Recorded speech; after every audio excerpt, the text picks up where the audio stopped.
In its purest form, all liposuction has two components. The first thing that you do is you make a little incision in the skin and you put a fluid called tumescent in there, which bathes the fat cells in a numbing solution, and a solution that shrinks the blood vessels.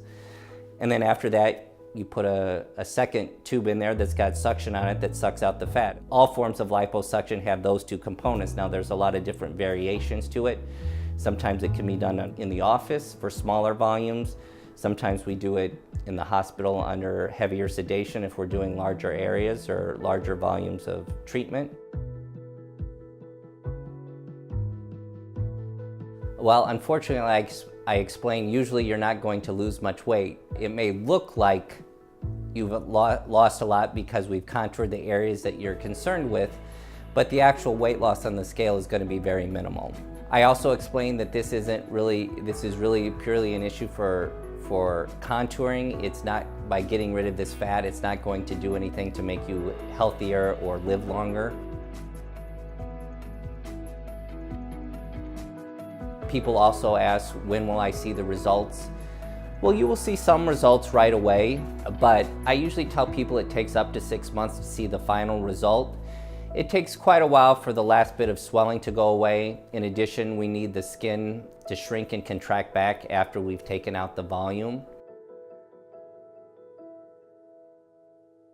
People also ask me if the fat loss is permanent, and what I explain is, unfortunately, it's not. What will happen is that we are born with a certain number of fat cells, and once I remove those fat cells, they will never come back again. However, if people have bad habits and they gain weight again, the fat cells that are there will enlarge, and people will perceive themselves as being bigger again.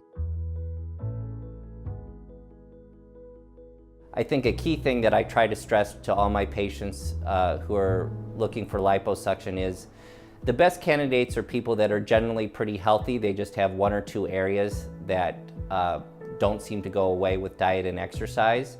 I think it is very important that you have good habits of diet and exercise in place in order to do liposuction, because if you don't, you're going to be back and see me in 6 months to a year and feel like it didn't work. So making sure that the procedure is long-lasting and worth your time and money is important, to have good habits in the background ahead of time.